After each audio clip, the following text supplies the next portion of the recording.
So what are you doing today? We're out looking for signs of badgers within the cull area. So we're looking at runs, we're looking for latrines, but most of all we're looking for active badger sets. And what's the point of that? Why are you doing that? The point is we want to know where the badgers are so that if the cull starts, we know where people need to be out at night to try and stop any badgers from being shot. So what will you do if the shooting starts? If it happens, then we want to try and be as flexible as possible because it's not something that's been done before. But I think what we're going to try first is just make it very obvious that we're there. We don't want to approach the shooters, but we want them to know that we're there in the area. So we'll be making noise, we'll have bright lights, we'll be wearing high vis because obviously we don't want any accidents, we don't want anyone getting shot.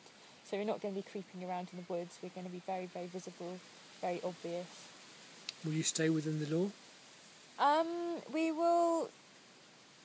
We're not necessarily going to stay on footpaths, so the only possible law that I would see being broken would be trespass laws, which are a civil offence anyway.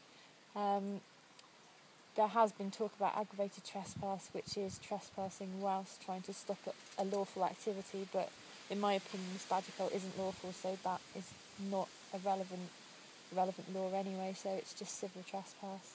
And do you think you'll get lots of people out into the fields and woods when this happens? We've certainly had promises from a lot of groups around the country that are going to come down if it happens, if the cull goes ahead, so they will be here, yeah.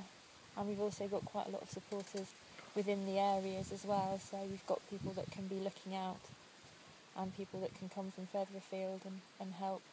Where's your information coming from?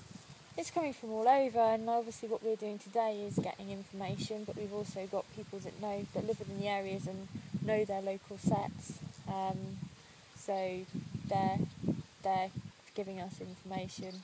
We've got information coming in by email all the time. You sound very determined.